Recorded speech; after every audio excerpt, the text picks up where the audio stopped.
dan semangat pagi semua. Bagaimana kabar Bapak dan Ibu? Semoga selalu semangat dan makin sehat ya. First of all, puji syukur kehadiran Allah Subhanahu wa Ta'ala, karenanya kita bisa berkumpul pada webinar hari ini, dan terima kasih kepada Bapak dan Ibu praktisi HR dan GA yang sudah meluangkan waktunya untuk bergabung pada Sakura Webinar Series periode Oktober kali ini. Sebelumnya, perkenalkan, saya Livia atau biasa dipanggil Via. Saya adalah marketing staff di Sakura System Solution dan hari ini saya yang akan menemani Bapak dan Ibu semua nih pada webinar kali ini. Ya, makasih. Topiknya hiring C-level eksekutif, tapi nggak apa-apa. Jadi ini strategi rekrutmen mungkin nggak akan bisa diberikan semua karena waktu terbatas, tapi saya berikan inti-intinya. Nah, jadi anggap aja kita membicarakan tentang C-level dan eksekutif. Below C-level tuh ada, kayak direksi dan GM, seperti itu. Oke, saya lanjut aja. Nah, ini kontennya. Jadi konten yang dibahas itu sebetulnya hanya ada 5 ya, tentang kita harus memahami bisnis kita dulu ya. Sebetulnya kalau ini berlaku ya, walaupun kita merekrut staff, cuma bedanya kalau staff itu kan kita nggak terlalu banyak ngomongin core bisnis kita.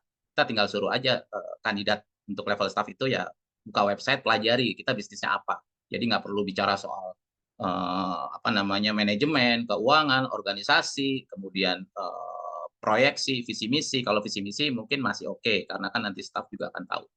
Terus kemudian membahas tentang source ya, sourcing ya. Sourcing itu sumbernya dari mana? Seperti itu. Mungkin sebagian teman-teman apalagi yang di sini HR manager pasti udah tahu lah yang namanya sourcing. Kita bagi dua besar ya, sourcing secara manual dan digital. Kalau manual itu ya walaupun digital juga masih kita sebut manual ya kalau di platform-platform lama semacam JD dan JS lah seperti itu. Nah, kemudian pembahasan profiling. Nah, bagaimana profiling ini sangat penting. Jadi bukan rumusan profiling, bukan. Bagaimana kita membuat profiling, apa yang harus diperhatiin, seperti itu. Kemudian prosesnya, terakhir final approval seperti apa sih?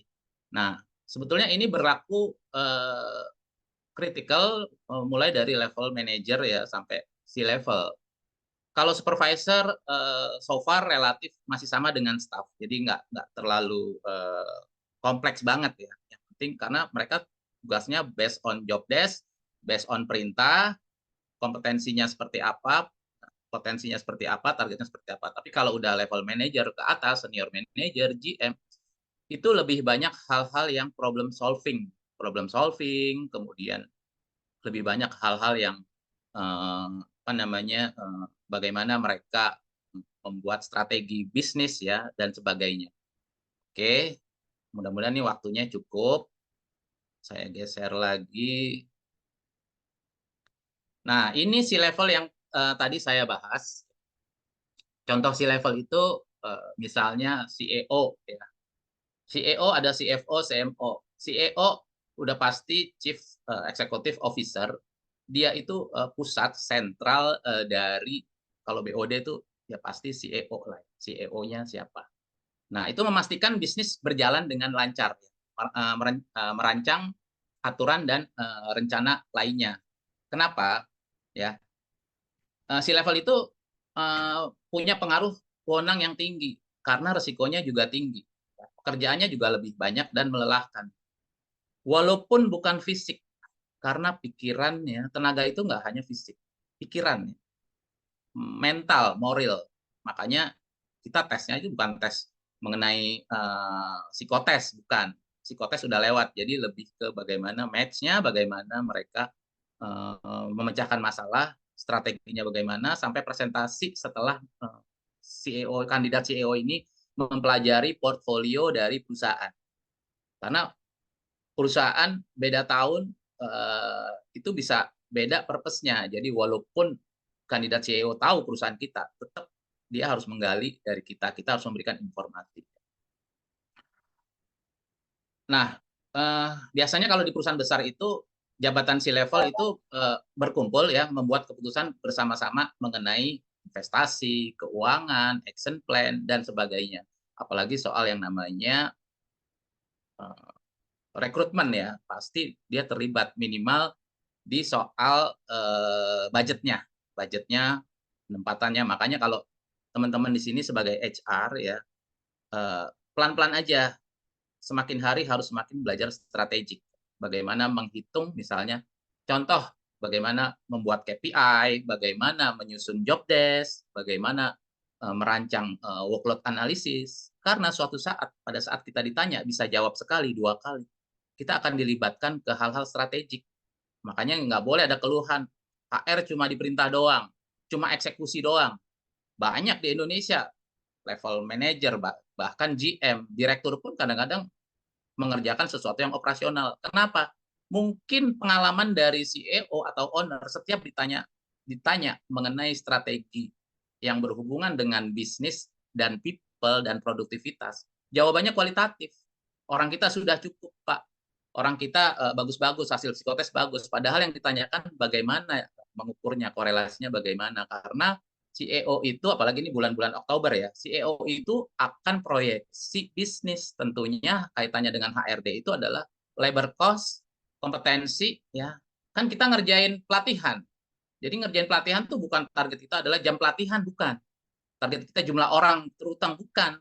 Target kita adalah bagaimana karyawan yang sudah kita rekrut, baik karyawan lama maupun baru, produktivitasnya masih sama, bahkan meningkat dengan pertambahan tuntutan perubahan dari perilaku customer, kompetitor, dan sebagainya. Jadi seperti itu. Nah, CEO ini berpikirnya tuh luas, strategik. Jadi salah banget ya kita sebagai HR kalau berpikir, enaknya jadi CEO, datang duduk cuma ngontrol, ngelihat email, ngelihat laporan keuangan, lihat produksi laku apa enggak. No, ada apapun, walaupun itu kesalahan manajernya, dia bisa dipidana, bahkan perdata. Owner bisa pecat. Nah, itu jadi. Kemudian ada CFO. Ya, CFO itu adalah di sini mengawasi semua kegiatan. Jadi ini saya singkat aja, semua kegiatan terkait annual budgeting. Jadi ingat, mungkin kalau perusahaannya kecil, nggak terlalu rumit ya. CFO-nya mungkin judulnya CFO, terutama kayak misalnya ya, tanpa mengecilkan startup, mungkin perusahaannya kecil atau kita sebut startup. Title-nya CFO, tapi mungkin secara bobot pekerjaan, oh dia manajer finance gitu, bisa. Dan itu bisa terjadi. Sama dengan HR ya. Mungkin dia jabatannya adalah GM HR, tapi bobot pekerjaannya ternyata manajer, atau sebaliknya dia di situ title-nya manajer, ternyata bobotnya supervisor. Kenapa? Karyawannya nggak sampai 30, pekerjaannya menghitung gaji, pekerjaannya lebih banyak GA. Ya, bukan berarti itu nggak baik, itu baik selama yang bersangkutan itu bisa develop dirinya untuk mempersiapkan perkembangan bisnisnya. Karena owner akan respect melihat manajernya yang notabene, kenapa? Owner sadar bahwa saya hanya memberikan dia title, tapi saya menggaji manajer HR saya ini tidak sesuai title-nya. Ya wajar, kenapa? Dia hanya mengurus 30 karyawan, 29 bahkan yang satu lagi adalah saya gitu kan. Dan pekerjaannya lebih banyak administrasi. Tapi pada saat karyawan bertambah menjadi 40, 100 dan seterusnya, manajer ini ternyata diam-diam dia banyak belajar membaca, banyak ikut webinar. Pada saat ditanya, dia bisa memberikan saran. Akhirnya mungkin masih tetap levelnya adalah manajer, walaupun bobot pekerjaannya supervisor, gajinya gaji supervisor. Owner akan melihat, oh iya ya 2 tahun yang lalu dia operation, sekarang dia udah banyak kasih saran. Itu bisa di-adjust gajinya. Ya, udah bukan promosi jabatan, di-adjust gaji. Nah, sama. Jadi kalau kita merekrut C-level, kita harus menyesuaikan juga kapasitas perusahaan. Nah, itu CFO mengawasi semua kegiatan terkait annual budgeting, mengelola cash flow, ya. Cash flow-nya seperti apa, ada AR, ada EP, ada pajak juga, tax, ya, mengecek reporting, ya, seperti itu. Jadi CFO itu banyak pekerjaan-pekerjaan yang kalkulasi, ya, pekerjaan-pekerjaan yang berhubungan dengan proses bisnis keuangan. Makanya CFO itu paling tahu kondisi perusahaan. CMO ini adalah Chief Marketing Officer. Dia yang paling bertanggung jawab terhadap bagaimana produk atau jasa itu dikenal dengan strategi-strategi marketingnya ya, bisa di sosial media, bisa di event ya, bisa di branding ya, dan sebagainya. Tentu dia punya tim yang khusus. Nah, bedanya marketing sekarang dengan 10-15 tahun lalu beda. Sekarang ini lebih banyak main di digital. Jadi kita nggak bisa punya rumusan, oh cara merekrut C-level tuh 1, 2, 3, 4, 5. Oh, itu berubah terus. Tiap bulan harus diupdate. Karena apa? Perubahan teknologi, perubahan kompetitor, perubahan produk. Makanan aja udah aneh-aneh ya jenisnya ya. Apa namanya? Makanan tuh macam-macam. Begitu juga pembeli, begitu juga cara pembayaran juga beda-beda. Udah nggak seperti dulu, cuma dua. Cara pembayaran, transfer, sama cash. Sekarang ini kan pakai QRIS, ya, pakai OVO, dan sebagainya. Nah, ini pekerjaan CFO-nya juga bertambah, pekerjaan marketingnya juga, dia bagaimana supaya customer yang muda-muda ini nyaman, udah tidak membawa uang cash, seperti itu.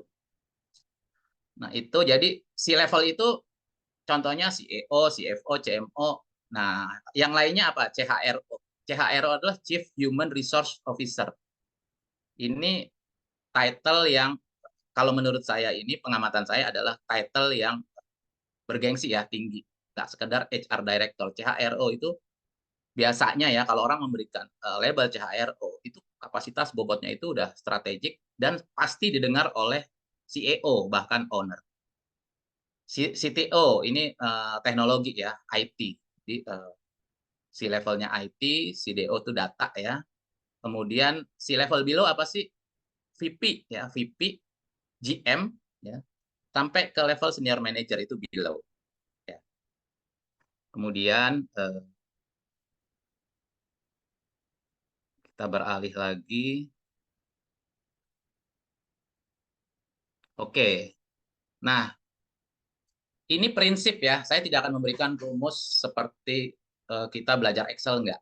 Itu kan rigid ya, rumus itu digunakan. Kalau ini adalah pengalaman saya, baik pengalaman yang kurang menyenangkan maupun pengalaman sebagai komplementari saya adalah kalau kita memahami bisnis ya, kalau teman-teman sebagai karyawan atau sebagai praktisi, sebagai entah sebagai staff, supervisor, manager, itu nggak hanya tahu tentang perusahaan produknya apa, jenis-jenis produk apa, kemudian cabangnya berapa, di mana, jumlah karyawan. No, bukan itu. Tapi paham bahwa bisnis ini rencana ke depan apa sih? Weakness-nya apa? Kesulitannya yang lagi dialami apa? Bisa bahan baku lagi naik karena misalnya perang di Rusia, Ukraina, apalagi sekarang nih yang di Timur Tengah. Ya. Kemudian bisa juga ada masalah pengiriman logistik, atau tahun depan ada pemilu. Nah, ini semuanya adalah mainan prediksi. Nah, kita sebagai staff, supervisor, mungkin nggak perlu terlibat memikirkan itu, tapi cepat mendengar untuk mengantisipasi apa yang akan dikatakan manajer atasan. Seorang manajer juga sama, apa yang dikatakan oleh seorang CEO. Jadi, kalau HR manager itu atasannya kalau nggak COO, bisa CFO, bisa CEO langsung. Kalau dia punya atasan seorang HR director, ya, dia matrix juga tuh ke CFO walaupun bukan atasan langsung. Jadi seperti itu. Jadi harus memahami bisnis. Pertama, apa? Kita harus tahu organisasi ya, organisasi struktur organisasinya. Karena di struktur organisasi kita bisa memahami tanggung jawab ya, posisi subordinatnya ada berapa orang, siapa juga, kemudian bisa matrix. Matrix itu maksudnya bukan satu departemen tapi berkaitan. Contoh ya, misalnya contoh finance matrix dengan procurement misalnya, karena kan berkaitan ya masalah harga, penawaran dan sebagainya. Kemudian orang produksi dengan orang gudang, orang QC, itu matrix ya, walaupun bukan atasan langsung. Nah, kita harus paham itu. Saya berkarir hingga sampai manajer, saya nggak menguasai total loh, chart. Saya tahunya ya yang pegang itu adalah PA, sekretaris. Saya tahunya adalah struktur organisasi saya dan struktur organisasi bisnis unit saya. Itu salah besar ya, kita nggak tahu. Jadi kita menganggap yang namanya head office, yang namanya bisnis unit yang besar itu, ya itu hal yang berbeda. Salah, walaupun berbeda penanganan kita harus tahu. Karena impact-nya adalah di anak perusahaan. Yang kedua adalah kita harus paham produknya. Produknya apa sih? FMCG atau jasa atau produknya keuangan? Kita harus paham. Posisinya di mana nih? Kalau misalnya bank ini posisinya ada di urutan berapa? Kemudian apakah bank ini lebih banyak langsung ke ke misalnya B2C atau B2B. B2B itu artinya dia pembiayaan ke perusahaan atau UMKM mungkin seperti itu ya. Tapi kalau misalnya kita ngomong bank, dia membiayai atau dia memberikan pinjaman kepada nasabah langsung. Kita harus tahu. Terus produk kita apa? Posisinya di mana? Apakah produk kita ini produk reguler, primer, atau produk kita tuh yang niche market? Seperti itu. Nah, saya nggak akan bahas apa aja produk niche market dan sebagainya. Tapi intinya kita sebagai HR ya yang akan nanti merekrut apapun posisi dan level, kita harus tahu produk kita. Karena nanti kalau pada saat walaupun saya sebagai staf HRD, interview awal saya yang lakukan, misalnya kandidatnya seorang sales manager atau kandidatnya seorang manajer gudang. Saya interviewnya itu biasanya based on script ya. Tapi pada saat calon manajer gudang itu bertanya, saya akan bisa jawab, Pak, ini produknya setahu saya di Sumatera nggak ada deh. Saya bisa jawab, memang kita produknya itu menguasai Pulau Jawa. Rencana tahun depan seperti ini. Itu akan menambah minat dari kandidat bahwa, oh, informasinya tuh masuk. Oh, berarti bukan karena produknya nggak laku, tapi memang belum sampai sana gitu. Nah, itu salah satu gunanya. Gunanya yang lain adalah kita bisa ngobrol. Bisa ngobrol sesuai konteks ya. Ngobrol artinya kita bisa menggali kepribadiannya seperti apa sih. Ya, orang ini seperti apa pada saat nanti dia memimpin anak buah. Karena pada saat kita merekrut supervisor, manager, dengan cara kita punya knowledge tentang produk kita, dari situ juga bisa kita menggali lebih banyak. Itu yang kedua. Ketiga, visi misi udah pasti harus tahu. Visi nggak akan berubah ya. Yang kalau misi juga sama. Turunannya berubah-berubah. Ya, misalnya visinya menjadi produk nomor 1 di Nusantara. Misinya apa? Pelayanan terbaik, harga kompetitif, pengiriman barang yang cepat. Misi itu akan mengarah ke perilaku kerja, action. Nah, makanya kalau HR kita sebagai HR sudah dari sekarang kita belajar apa isi, bagaimana menyusun KPI, job desk dan segalanya. Kita akan bisa tahu dari misi-misi itu, kita tahu dari strategic planning itu, kita bisa memasukkan ke KPI, kita bisa buat job desk. Jadi job desk itu ya ada kaitannya juga dengan visi misi juga ya. KPI juga ada kaitannya. Nah, di situ ada value, ada culture. Makanya saya paling heran kalau ada perusahaan itu banyak slogan-slogan di dinding, tapi perilaku karyawannya nggak mencerminkan ya. Contoh, misalnya di depan tuh saya ada operator atau resepsionis. Dia di balik mejanya itu dia nggak pakai sepatu, pakai sendal. Duduknya nyantai, terus ada bekas sampah minuman. Padahal di situ ada slogannya, pelayanan terbaik, cepat, integriti gitu. Kenapa? Artinya itu hanya slogan. Seperti itu. Nah, ini akan mengurangi daya tarik kalau kita merekrut dari level staff sampai level senior ya. Kenapa? Orang kan ada ruang tunggu di situ. Orang akan menilai karena cermin perusahaan yang bagus itu adalah dari depannya, dari luarnya. Kemudian saya singkat, yang keempat itu, nah kita harus tahu nih, bisnis-bisnis sejenis apa sih? Kalau nggak ada bisnis sejenis, bisnis yang mirip-mirip, misalnya, bisnis yang mirip itu adalah, misalnya bisnis perusahaan pergudangan dengan perusahaan logistik itu kan mirip, ya, mirip artinya yang satu lebih banyak pengiriman, satunya lagi lebih banyak penyimpanan. Nah, kaitannya apa, Pak? Pada saat kita merekrut level manager, eksekutif, bahkan level C, kita terbuka untuk, misalnya perusahaan kita adalah perusahaan logistik, kita masih bisa rekrut dari latar belakang pergudangan. Itu kan ada, kalau saya nggak salah itu ada 3PL dan sebagainya. Kurang lebih mirip. Nah, tujuannya itu. Misalnya retail.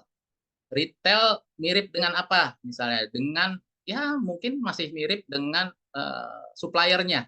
Supplier itu kan yang mendistribusikan ke modern trade, tradisional trade. Ya. Nah, dari pihak retail, perusahaan retail itu bisa merekrut orang dari suppliernya. Ya.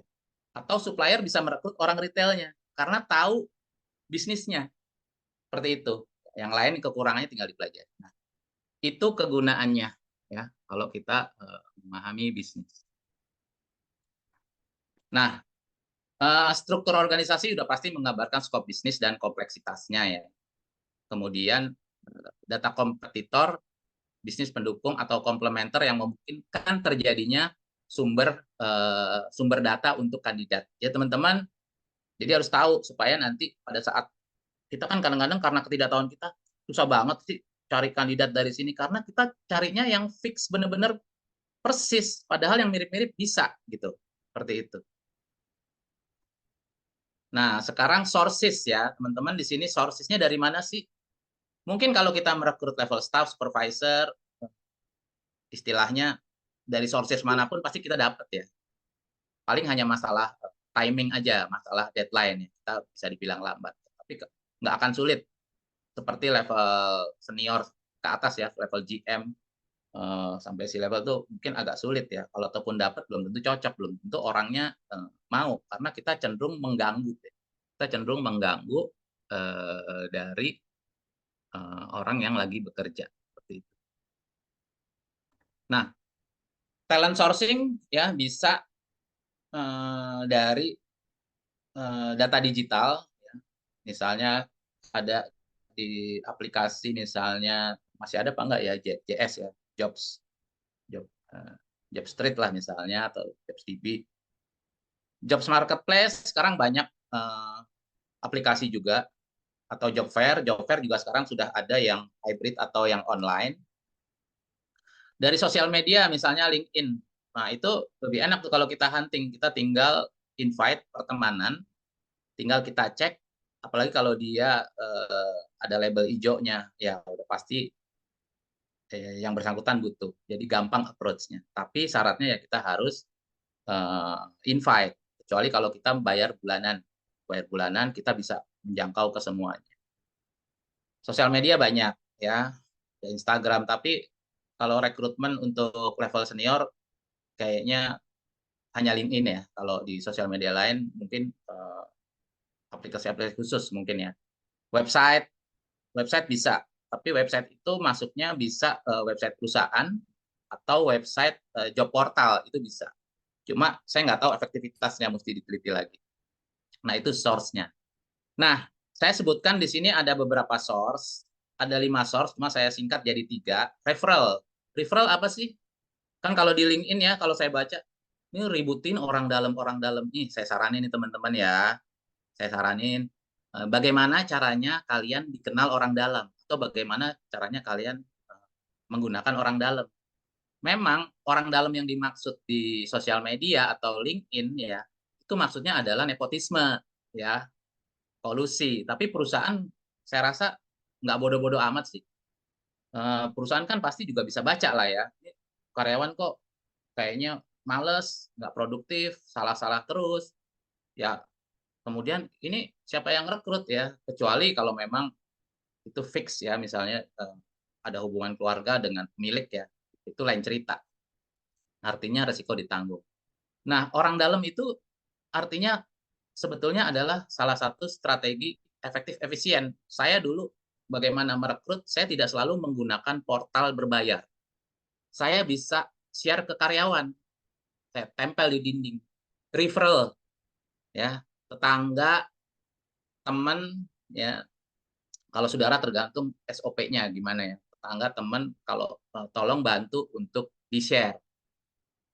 Bisa ke kampus, bisa ke lingkungannya, bahwa kita ada posisi misalnya sales canvassing, ada posisi misalnya staff promotion, ada posisi apa namanya, ada posisi content creation untuk posting promotion, misalnya seperti itu. Itu referral, kenapa? Itu strategi yang sangat murah. Ngumumin hari ini, besok kita udah bisa dapat PDF-nya ya, CV-nya ya. Sekarang udah jarang ya, hard copy, orang kirim amplop, bukanya aja udah males. Nah, tinggal bagaimana kita men-share link dari alamat website info atau mail dan sebagainya. Jangan alamat website nama orang, misalnya saya perusahaan apa, saya nama website, nanti saya juga pusing ganggu kerjaan. Nah, itu gunanya. Nah, kalau orang dalam bagaimana ya? Kalian harus sering-sering posting lah, seminggu minimal sekali posting sesuatu yang bermanfaat. Pak, saya belum kerja, saya pengangguran, saya baru lulus. Posting apa yang pernah kamu lihat, posting apa yang pernah kamu baca, artikel yang berhubungan dengan bidang pekerjaan kamu nantinya. Kamu lulusan sarjana hukum, tulis artikel atau komentar tentang hukum. Atau kamu komen postingan orang, karena algoritma LinkedIn itu akan menempatkan kamu, mendorong kamu pada saat orang melakukan pencarian, kamu akan ada di urutan 10 besar. Apalagi kamu post. Nah, seperti itu. Nah, kalau kamu, kalau nyebutnya personal branding kamu di salah satu platform LinkedIn misalnya, kamu cukup aktif, kamu akan dihubungin langsung.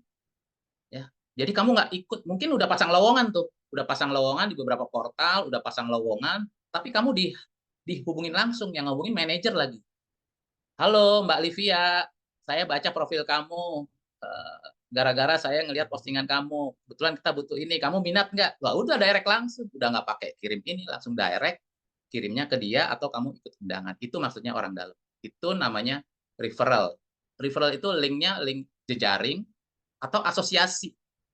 Nah, asosiasi itu biasanya perusahaan juga punya asosiasi. Kalau dia perusahaan retail, asosiasi retail. Kalau bank, asosiasi bank. Kalau untuk cari si level, itu salah satu caranya bisa dia umumkan di asosiasi. Nih, gue lagi butuh COO nih, gitu kan. Asosiasi itu maksudnya perkumpulan perusahaan-perusahaan sejenis. Udah, tinggal diumumkan. Nanti kandidat datang tuh, seperti itu. Nah, kemudian sumber lainnya adalah internal succession. Internal succession apa sih? Internal succession itu kita melihat kandidat-kandidat internal yang berpotensi. Misalnya levelnya dia GM senior manager. Bisa aja dia mau dipromo menjadi GM atau GM akan dipromo menjadi seorang C-level.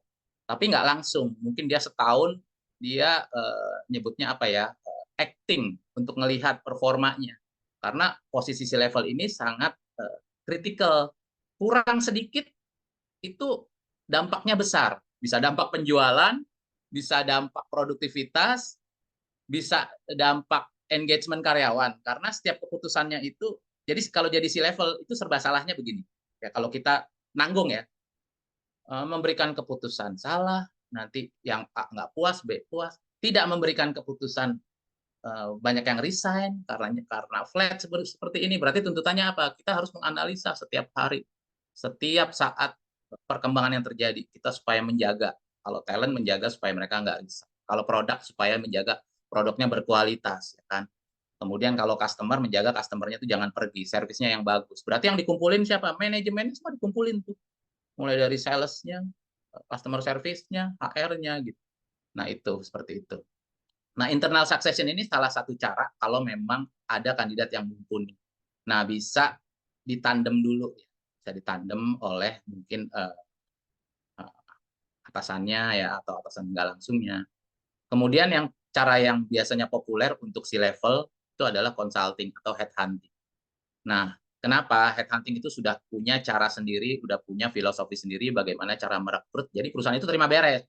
Perusahaan hanya memberikan requirement, hanya memberikan ekspektasi. Tapi biasanya consulting yang bagus itu dia akan mengkoreksi requirement kita karena dia nggak mau merekrut sesuatu yang nggak mungkin dia dapat. Misalnya, lah perusahaan gue perusahaan kecil atau perusahaan menengah yang karyawannya nggak sampai 100. Kita minta CFO yang fluent English, ya, lulusan luar negeri, S3, ya, jago ini, jago itu. Ternyata budgetnya itu adalah budget gaji GM, misalnya seperti itu.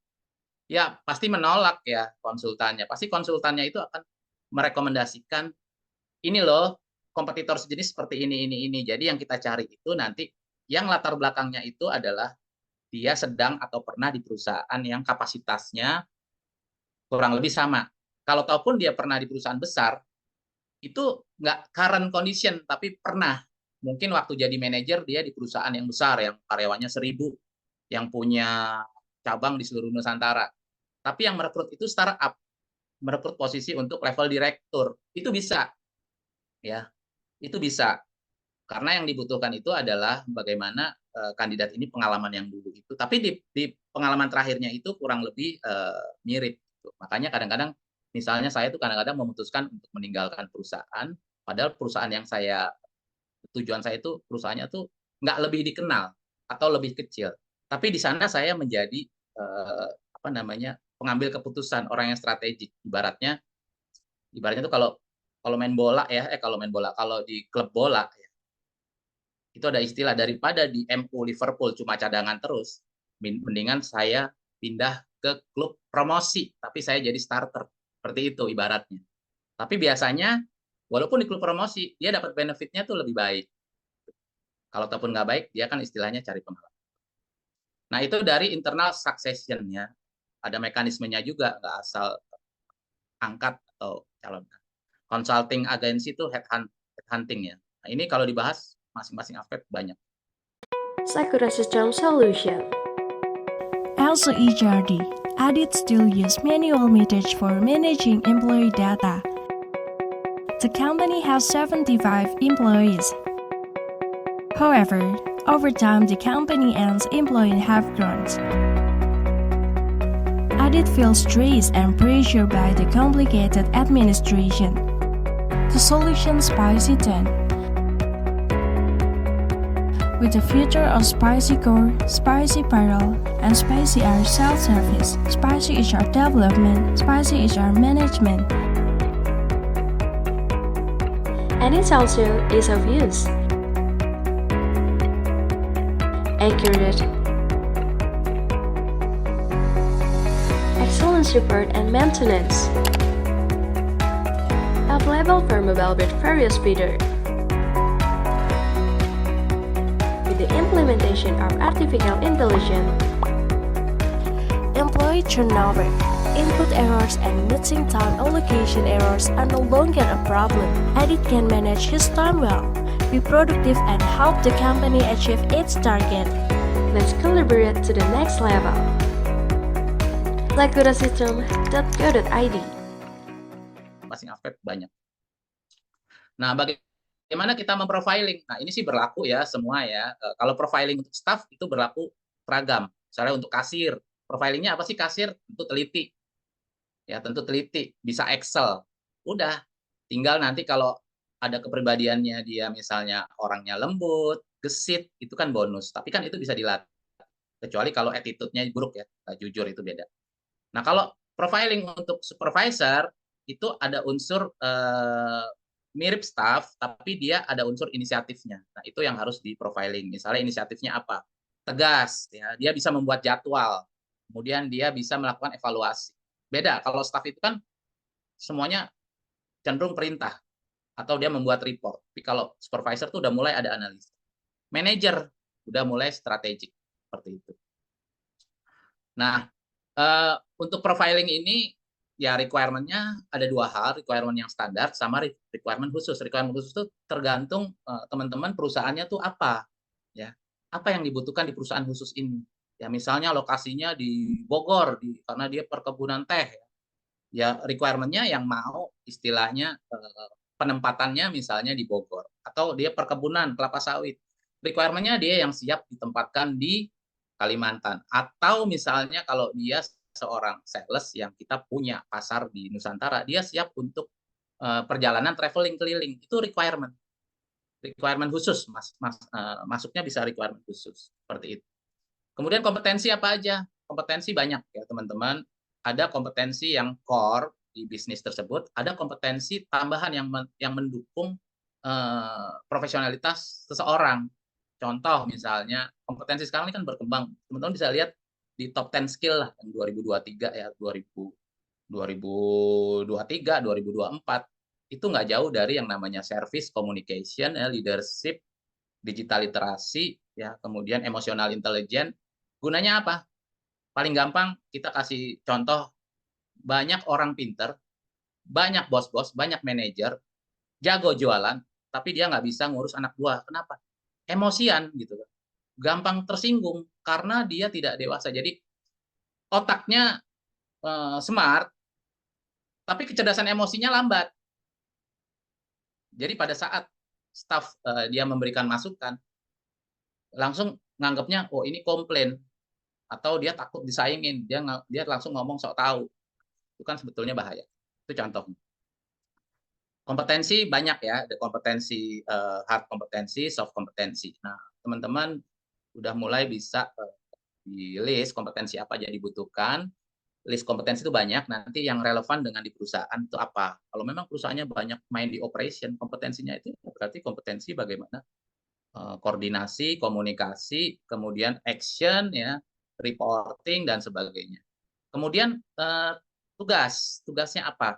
Seperti itu. Karena kandidat-kandidat C-level ini, ya, kita nggak hanya melihat dari requirement kompetensi. Tugasnya yang bersangkutan tuh selama bekerja tuh apa? Ada kok sebagian dari C-level itu memang apa namanya, kalau kita nggak teliti, tugas-tugasnya itu belum tentu mencerminkan yang strategik. Ya, mungkin karena karakteristik dari misalnya family company. Saya nggak akan mendiskreditkan family company. Banyak kok family company yang bagus, profesional, diserahkan ke orang-orang profesional, bahkan TBK. Cuma maksudnya begini. Misalnya dari owner, ya, seorang pimpinan tertinggi itu mungkin dia nggak percayaan. Atau dia semuanya serba dikontrol. Ya. Akhirnya title-nya direktur, title-nya chief marketing officer, tapi dia tidak pernah atau jarang mengambil keputusan. Semuanya dia tanya atas. Dia hanya mengerjakan program yang diinginkan. Dia hanya memutuskan di level anak buah. Memutuskan apa? Dia hanya menentukan jadwal. Dia hanya menentukan menggunakan aplikasi apa, menggunakan vendor apa, tapi tidak dilibatkan strategik. Nah, tugas-tugas itu salah satu nanti yang direview oleh teman-teman jika dilibatkan oleh manajemen atau owner untuk menentukan profiling dari kandidat. Tugasnya dicek. Kemudian targetnya apa?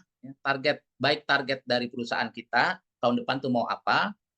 Kemudian satu lagi itu adalah target dari kandidat tersebut. Targetnya apa nanti disesuaikan, karena kita bisa kelihatan cara dia memahami target, membuat target itu match nggak dengan kita. Kemudian benefitnya ini yang harus di match, ya. Benefit ini sangat penting karena kita udah semuanya cocok, ternyata benefitnya nggak cocok, budgetnya nggak sesuai. Oke, saya singkat aja ya, saya menggunakan misalnya SWOT analisis dari kandidat. Kandidat nggak ada yang sempurna, ya. Itu beruntung lah kalau sempurna. Nggak ada yang sempurna. Pada saat dia punya kekurangan, sesuatu yang lebih, yang istilahnya lebih dari yang kita harapkan, itu harus kita tuliskan apa.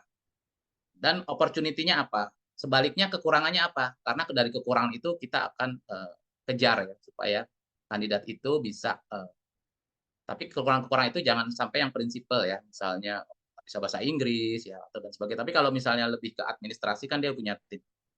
Kemudian hambatan, ancaman yang mungkin terjadi kalau kita merekrut sesuatu yang karena kita yakin, tapi dia punya kekurangan. Misalnya, kekurangannya kandidat ini nggak pinter negosiasi. Berarti kan kalau kita udah tulis kekurangannya, berarti nanti kalau kita tugaskan dia harus didampingi oleh tim yang pinter negosiasi. Kalau dia punya kelebihan yang sebetulnya kita nggak butuh, misalnya dia udah biasa berhubungan, dia punya jejaring ke BUMN atau pemerintahan, wah ini plus poin seperti itu. Itu akan menentukan kita memilih si levelnya seperti apa. Berikut juga di below level, ya, manager. Kalau staff, supervisor nggak perlu terlalu rumit pakai SWOT, nggak usah. Kita udah ada requirement yang standar. Kita tinggal pilih sesuai dengan karakteristik aja. Nah, ini prosesnya. Keempat, pendekatannya biasanya kalau si level itu kita nggak bisa telepon langsung, ya. Kita harus SMS dulu, WA dulu, izin, Pak, mohon maaf, perkenalkan saya dari ini. Bisa saya hubungi kapan, Pak? Seperti itu. Biasanya sekali dua kali nggak akan dijawab, dibaca doang. Kita ngomong, nanti dia pasti kasih tahu. Mungkin hari Sabtu, seperti itu. Baru kita telepon. Nah, kalau kita message, ya kita harus kenalkan diri, harus detail. Seperti itu. Nah, setelah pendekatan itu nyambung, biasanya kita memberanikan diri untuk mengadakan meeting informal, bisa virtual, dan sebagainya. Nah, kalau memang dirasa mereka tertarik, ya bisa. Walaupun ini nggak harus, panel. Artinya panel kita nggak interview sendiri. Mungkin ada bagian lain, atau ada tim lain, ada head lain, atau ada direksi lain yang ikut panel. Kemudian asesmen. Asesmennya ini bukan asesmen yang umum, tapi khusus. Tergantung apa yang mau diukur, yang mau dicari. Apakah lebih ke soal negosiasinya, atau lebih ke soal people manajemennya, atau lebih ke soal marketingnya, gitu, atau semuanya. Kemudian terakhir biasanya ditugaskan kandidat itu melakukan presentasi. Dengan data-data dari kita ingin melihat cara dia presentasikan, bagaimana dia mengatur ya, kalau level CEO yang presentasi, semuanya tuh harus dia bahas. Kalau CFO ya lebih ke aspek keuangan, tapi yang lain juga dia harus tahu. Seperti itu. Nah, yang terakhir ini adalah final approval. Approval itu biasa negosiasi. Negosiasi itu bukan tawar-tawaran harga atau seperti staff supervisor. Negotiation ini biasanya lebih ke ini ya, lebih ke karena kombinasinya itu compensation benefit lainnya ya. Ya, karena bisa location, bisa karena dia di perusahaan lama dia udah 7 tahun, itu dia take a risk, mengambil resiko, dia meninggalkan walaupun dia punya alasan, dia mencari sesuatu tantangan yang baru. Dia tidak ada masalah di tempat lama. Dia ingin mencoba hal yang baru. Negosiasinya itu bukan hanya soal finansial, gaji, tapi negosiasi soal pekerjaan, posisi, jumlah anak buah, sampai soal proyeksi tahun depan. Si NB ini baru soal benefit yang dia dapat. Apakah dia langsung dapat, atau nunggu berapa bulan, atau langsung dapat. Atau mungkin ada sesuatu yang hilang di perusahaan lama, perusahaan ini mengganti. Walaupun ini di SOP-nya nggak ada, tapi itu namanya eksklusivitas yang memang bisa diberikan. Kemudian ketiga, cara formil diberikan offering letter. Keempat, agreement. Itu singkatnya ya. Kalau waktunya panjang, mungkin ini ada tahapannya, ada papernya ya, teman-teman. Nah, dari saya itu Mbak Livia, kalau ada yang bertanya silahkan ya Mbak Livia, bisa dibacain atau bisa langsung, silahkan. Ibu, mungkin tadi Pak Dhani juga sempat menyampaikan ya mengenai rekrutmen untuk leveling manager dan juga bos-bos itu sebenarnya bagusnya seperti apa, terus hal-hal yang perlu disiapkan seperti apa. Nah, di sini mungkin saya coba menyampaikan dari sisi saya, perspektif saya yang selama ini mungkin kalau Sakura sendiri kita kan memang menawarkan HRIS solution, tapi dalam artian kita menawarkan toolsnya, sistemnya untuk processing HRIS secara end-to-end termasuk rekrutmen di dalamnya kayak gitu. Nah, biasanya materi ini saya susun berdasarkan feedback atau dari prospek-prospek saya ketika saya pertama kali approaching, kendala-kendala apa sih yang sebenarnya mereka hadapin ketika melakukan rekrutmen ataupun HR secara general yang selama ini mereka hadapin di perusahaan mereka masing-masing kayak gitu. Mungkin untuk di bahan hari ini saya coba fokusin di leveling untuk manajemen levelnya terlebih dahulu.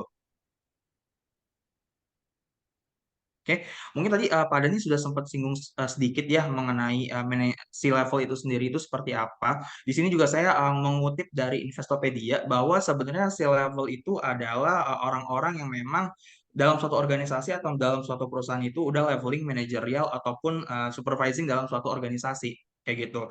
Nah, untuk susunan di si levelnya itu sendiri, tadi Pak Dhani juga udah ngulitin bener-bener secara details. Sebenarnya kalau untuk leveling si level sendiri nggak ada patokannya juga. Kalau yang saya paham bahwa setiap si level itu di suatu organisasi itu mengikuti sebenarnya di organisasi tersebut butuhnya si level di bagian apa-apa aja gitu. Mungkin yang sering kita dengar tadi udah juga pada dijelaskan kayak CEO, terus untuk shift di sisi marketing, terus untuk shift di bagian teknologi, shift di bagian HR, bahkan sampai ke finansial itu memang kalau memang dibutuhkan yaitu ada si levelnya juga kayak gitu. Nah, untuk si levelnya sendiri ketika kita sebagai recruiter atau sebagai staff HR atau talent acquisition harus mengetahui nih sebenarnya si level ini di perusahaan jika kita bandingkan dengan staff level itu bedanya apa. Nah, kalau dari segi responsibility atau dari segi tanggung jawab sebenarnya dari si level itu jauh lebih kompleks. Yang pertama itu seorang si level itu harus bisa memiliki leadership. Karena nanti si level itu biasanya ngebawahin beberapa orang gitu. Jadi memang leadership itu salah satu tuntutan biar dia bisa ngelit si departemennya itu sendiri nanti mau dibawanya kemana kayak gitu. Si level pun juga nanti harus bisa melakukan decision making karena setiap kalau misalkan dihadapi dua pilihan ya di si level tersebut lah yang menentukan nih terhadap dua pilihan tersebut mereka mau mengarahnya kemana. That's why decision making skill yang harus dimiliki si level itu adalah mandatory gitu. Kemudian untuk menentukan tujuan dari setiap departemen atau setiap bagian yang dibawahinya pun itu menjadi tanggung jawab mereka. Misalkan contoh untuk si level di bagian sales dan marketing, goalsnya mereka apa? Misalkan goalsnya mereka itu mau ningkatin revenue dari setiap tahunnya. mungkin ningkatin 50% atau misalkan ningkatin berapa puluh persen, itu juga si level yang ngeset goals-nya itu sendiri kayak gitu. Kemudian juga seorang si level pastinya harus punya mindset bisnis strategi. Karena untuk si level sendiri dia harus punya alternatif nih, baik secara untuk strategi di internal ataupun nanti untuk di bisnis eksternalnya mereka. Untuk internal sendiri nanti akan ada hubungannya dengan team building. Dia harus tahu nih untuk internal timnya sendiri ini karakteristiknya seperti apa. Bagaimana dia cara merangkulnya. Lalu kalau misalkan nanti untuk perihal eksternal, dia mau arahin bisnisnya itu seperti apa. Untuk mungkin kalau untuk orang sales, kita biasanya itu dari atasan kita tuh cara approaching klien kita tuh yang bagus kayak gimana. Approaching setiap klien, setiap tipe klien, setiap leveling orang yang kita approach pun kita dikasih tahu nih caranya itu pasti beda-beda. Seperti itu. Termasuk problem solvingnya juga. Si level itu harus bisa punya alternatif. Alternatif ketika departemen atau bagian mereka itu menghadapi masalah. Dia harus punya alternatif A, B, C, atau mungkin banyak alternatif yang dia harus pikirkan nih. Kalau misalkan ada masalah, terus misalkan ada hal-hal yang perlu didiskusikan, itu dia harus pikirkan sampai sejauh itu. Makanya mencari seorang si level itu memang agak tricky sebenarnya. Berbeda halnya kalau misalkan HR ngerekrut leveling staff atau misalkan leveling admin atau misalkan sampai level supervisor mungkin sudah cukup hatam ya gitu Bapak dan Ibu. Cuma kalau misalkan ketika meng-hire seorang eksekutif itu perlu sangat jeli gitu. Jangan sampai nanti ketika sudah di-hire tapi nggak sesuai dengan ekspektasi. Ibarat kata yang namanya nge-hire orang itu jangan sampai ibaratnya jangan sampai kayak beli kucing dalam karung gitu. Kita dapat dapat kandidatnya tapi pada saat kita lihat ternyata nggak sesuai ekspektasi kita kan juga sayang banget seperti itu. Nah, untuk yang saya dapetin juga ini based on dari analisa saya, based on dari approaching saya terhadap prospek-prospek saya yang biasanya mereka hadapi masalahnya adalah ada beberapa masalah. Yang pertama itu dari sisi rekruter itu sendiri. Di sini bukan berarti rekruternya itu enggak kompeten ya, bukan berarti seorang rekruter yang gagal hire seorang eksekutif itu bukan berarti dia nggak kompeten. Tapi memang ada beberapa part yang harus diimprove dari seorang rekruter itu sendiri. Yang pertama itu terkait requirement dan juga klasifikasi dari eksekutif yang memang dia mau cari gitu. Karena seorang eksekutif itu jauh lebih kompleks dibandingkan dengan seorang staff, ya seorang rekruter harus tahu ketika dia nanti ngerekrut si eksekutif tersebut proses-prosesnya itu harus lebih dalam, harus lebih deep lagi ketimbang ketika dia nge-hire orang-orang staff. Yang kedua adalah mencari kandidat yang sama dengan orang yang sebelumnya. Mungkin tadi Pak Dani juga sempat sampaikan bahwa sebenarnya rekruter itu bisa loh mencari kandidat itu dari background yang mungkin similar gitu, sama. Dalam artian bukan orang yang sejenis, tapi dia punya background experience yang sama atau mumpuni juga. Contohnya tadi orang logistik sama orang delivery misalkan kayak gitu. Itu kan kurang lebih kan operasionalnya sama gitu. Nah, itu seorang rekruter nggak melulu harus orang logistik aja yang dicari terus-terusan aja. Karena kalau misalkan kayak gitu, nanti kreativitas dari seorang rekruter pun juga terbatas. Kayak gitu. Hasil yang didapatkannya pun juga akan cenderung sama aja nantinya. Orangnya ya itu lagi, modelnya kayak gitu-gitu lagi. Tapi kalau coba cari substansi dari background experience yang mungkin nyerempet-nyerempet sama, itu bahkan kasih perspektif atau bahkan bisa kasih inovasi nih ketika orang tersebut join sama perusahaan. Kayak gitu. Nah, masalah rekruter yang ketiga itu biasanya adalah lead time. Lead time biasanya mungkin ada staff atau dari eksekutif level yang tiba-tiba ngajuin resign, terus mungkin one-man notice. One-man notice mungkin terkesannya lama gitu, tapi kalau misalkan untuk proses rekrutmen itu kadang kejar-kejaran. Apalagi ketika kita ngerekrutnya orang eksekutif, pasti tadi yang Pak Dani bilang, orang eksekutif itu super sibuk. Jadi kalau misalkan eh, proses rekrutmen, si orang rekruter ini harus tahu nih, timing-timing yang tepat ketika mereka itu mau menghubungi si rekruternya itu sendiri. Gitu. Jangan sampai mungkin pesannya dia diabaikan atau misalkan nggak direspon, itu kan juga bakal makan waktu juga. Kayak gitu. Nah, yang nggak kalah penting, ternyata yang saat ini rekruter hadapin adalah karena mereka proses rekrutmennya itu masih manual. Manual ini dalam artian seperti apa? Biasanya manual yang dilakukan rekruter itu pendataannya masih manual, kirim form mungkin pakai sistem pun mungkin sebatas email aja kirim form application ke kandidat, terus nanti dikirim balik, nanti di print. Nah, itu jadi salah satu kendala juga yang dihadapi sama recruiter. Karena kenapa? Nanti data-datanya itu nggak ke database. Data-datanya itu pun juga nanti jadi nggak rapih. Ketika si recruiter mau cari database yang udah pernah di data, itu akan susah kalau misalkan masih manual kayak gitu. Oke, nah lalu sebenarnya bagaimana sih best practice atau rekrutmen proses yang bisa dilakukan sama recruiter atau hal-hal yang perlu diperhatikan sama recruiter ketika mereka mau merekrut seorang executive level gitu. Nah, di sini juga saya udah summary-kan jadi 5 flow atau hal-hal yang perlu diperhatikan sama si recruiter itu sendiri. Yang pertama adalah company branding.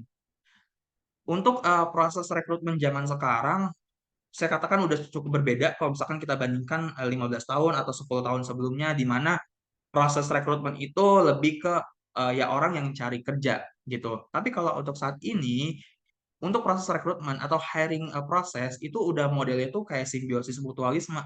Ya orang butuh kerja, perusahaan juga butuh karyawan kayak gitu. Nah, dari situlah kuncinya perusahaan biar banyak yang apply, dia harus bisa bikin branding perusahaannya itu bagus juga kayak gitu. Jangan sampai ketika branding perusahaannya itu kurang oke, si kandidat pun juga akan pikir-pikir nih dia mau apply takutnya nanti gimana perusahaannya seperti itu. Makanya branding itu cukup penting juga untuk first impression dari kandidat itu sendiri. Kemudian yang kedua, make sure untuk recruiter juga clear untuk requirements dari setiap kandidat yang nanti dicarinya. Jangan sampai nggak clear karena nanti ketika menjalani prosesnya pun bukan hanya sekedar formalitas proses aja untuk rekrutmen, tapi harus tahu nih parameter penilaian yang akan dicapai itu seperti apa. Sehingga nanti yang didapatkan kandidatnya pun jauh lebih value-nya jauh lebih tinggi untuk perusahaan seperti itu. Kemudian juga seorang rekruter harus kasih ekspektasi yang clear. Ekspektasi ini dalam artian seperti apa? Simpelnya adalah mungkin job description-nya nanti handle apa-apa aja ketika dia join dengan perusahaan, atau mungkin stakeholder atau pihak-pihak yang nantinya akan berrelasi dengan dia itu siapa-siapa aja, reportingnya nanti ke siapa-siapa aja, itu jauh lebih bikin kandidat itu juga lebih tertarik dengan posisi tersebut kayak gitu. Kemudian juga untuk leveling staff sama leveling si level untuk cara approaching-nya pun juga mesti dibedakan. Mesti dibedakan ini bukan berarti dalam artian secara total ya, tapi lebih ke stylenya itu lebih disesuaikan. Mungkin halnya contoh kayak timingnya. Timing mungkin kalau ngerekrut seorang staff ya si HR bisa nge-blast message di jam berapa aja pun nanti orang tersebut pasti bakal reply. Tapi hal tersebut perlu dipertimbangkan. Kalau misalkan kita cari orang si level, kalau misalkan kita kasih dia pesan di jam-jam sibuk, itu pasti nggak bakal mereka respon kayak gitu. Makanya dari si HR pun harus tahu nih styling yang cocok untuk ngerekrut seorang eksekutif itu seperti apa kayak gitu. Nah, yang terakhir si HR dari manajemen pun untuk saat ini untuk melibatkan teknologi informasi dalam suatu operasional HR itu sudah harus mulai aware nih, sudah mulai investasi untuk operasional HR ini dilibatkan teknologi informasi tersebut, salah satunya mungkin dengan penggunaan sistem HRIS itu sendiri kayak gitu. Nah, untuk sistem HRIS itu sendiri sebenarnya Spicy ini udah punya tools untuk mensupport operasional HR yang mana nanti bisa ngebantu mendigitalisasikan hal-hal yang masih manual kayak gitu. Salah satunya untuk tahapan rekrutmen itu sendiri kayak gitu. Nah, kalau untuk di Hire Spicy untuk proses rekrutmennya itu sudah kita cover secara end to end juga Bapak dan Ibu. Jadi mulai dari kalau misalkan ada kebutuhan kandidat atau kebutuhan karyawan di posisi tertentu, si departemen tersebut bisa mengajukan by system. Oh, dia butuh leveling untuk manager di bagian finance, ya udah dia ajukan by system. Nanti dia bisa mention juga job description-nya apa-apa aja. Dengan hal tersebut, seorang recruiter atau HR akan dapat data nih. Oh, dari usernya udah kasih tahu nih kebutuhannya, kualifikasinya itu seperti apa-apa aja. Nah, nanti si HR pun tinggal cari lebih detail lagi kalau misalkan untuk bagian ini dia harus nanti approaching-nya seperti apa. Ketika testingnya pun seperti apa, kayak gitu. Bahkan untuk di Spicy sendiri kita juga bisa cantumkan link kita ke job portal atau misalkan ke kayak di LinkedIn atau misalkan di website. Kalau misalkan memang ada perusahaan yang mau embedkan website mereka dengan sistem kita, itu juga nggak masalah. Jadi nanti kita tinggal direct-kan ketika ada aplikan itu bisa langsung ke formnya si Spicy kayak gitu. Nanti kalau misalkan udah masuk, datanya pun jauh lebih terstruktur dan juga jauh lebih rapi. Jadi ketika HR mau narik data, itu udah jadi satu kesatuan. Jadi nggak perlu cari-cari lagi nih, nggak perlu lihat kertas-kertas lagi. Tapi by system tinggal diekspor atau di print aja, itu udah enak banget nanti untuk rekruternya. Kayak gitu. Bahkan bagusnya lagi kalau misalkan udah pakai sistem untuk tracking aplikannya tuh jauh lebih terkontrol dan termonitoring. Jadi bisa tahu nih setiap kandidat itu udah sampai tahapan mana-mana aja, terus nanti kalau misalkan nggak lolos karena apa, itu bisa kelihatan juga kayak gitu. Nah nanti impact-nya kemana? Impact-nya ada pendatabase untuk si karyawan tersebut. Kalau misalkan memang si karyawannya ini udah di hire atau misalkan udah di over, terus misalkan deal, nanti si HR nggak perlu data manual lagi. Tapi selama proses rekrutmen itu bisa di-convert ke database mereka gitu. Jadi untuk proses rekrutmen jauh lebih efektif dan efisien kalau misalkan memang si manajemen atau si HR udah menerapkan sistem HRIS kayak gitu. Nah, kurang lebih sih seperti itu Livia untuk perspektif saya ya dari sisi eh, sales selama ini yang saya dapetin dari kendala-kendala yang memang dialami sama prospek. Biasanya mereka itu terkendalanya banyak hal gitu. Salah satunya dengan toolsnya itu sendiri kayak gitu.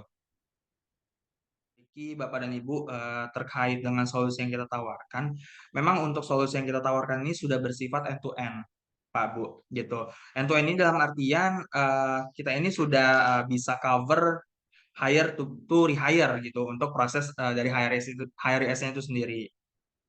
Nah, di luar dari proses rekrutmen, sebenarnya ada beberapa fitur yang memang bisa di-cover sama si Spicy itu sendiri. Ini ada beberapa yang kita udah kelompokkan. Memang biasanya kalau misalkan kita jualan ke prospek kita, kita nawarin nih sesuai dengan yang dibutuhkannya itu ada apa-apa aja saat ini dari setiap perusahaannya. Nah, mungkin singkat aja Bapak dan Ibu. Yang pertama itu kita punya yang namanya Spicy Core. Jadi kalau untuk Spicy Core sendiri ini lebih kepada untuk pendatabesan.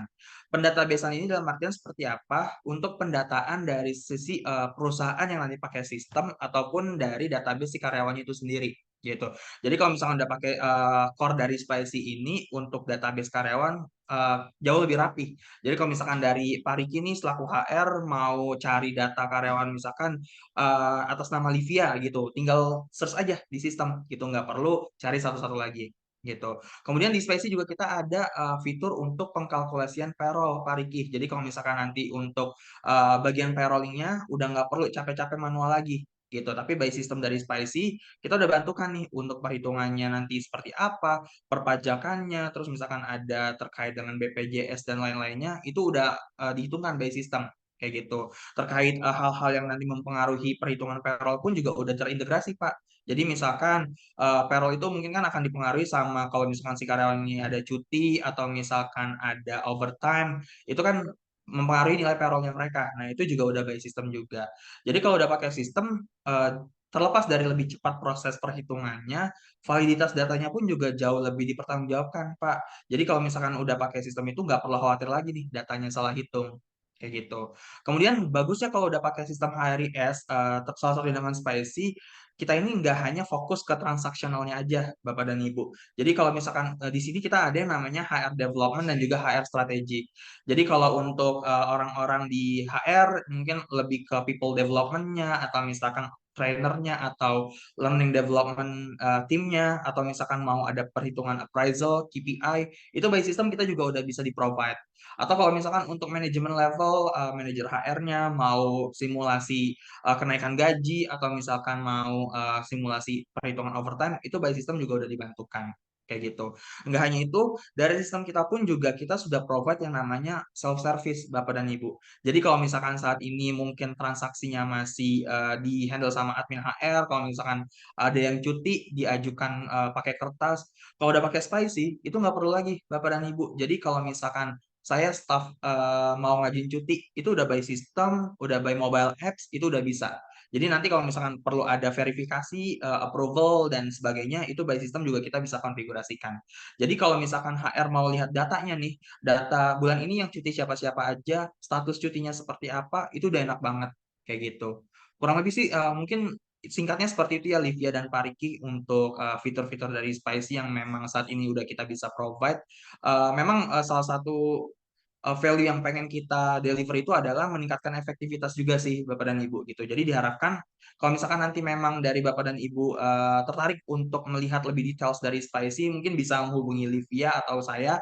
Nanti bisa kita showing juga untuk demo sistemnya seperti apa kayak gitu. Sakura System Solution, an IT business with 20 years experience and a part of Nippon Steel Corporation. Introducing Spicy, solution for your human research information system.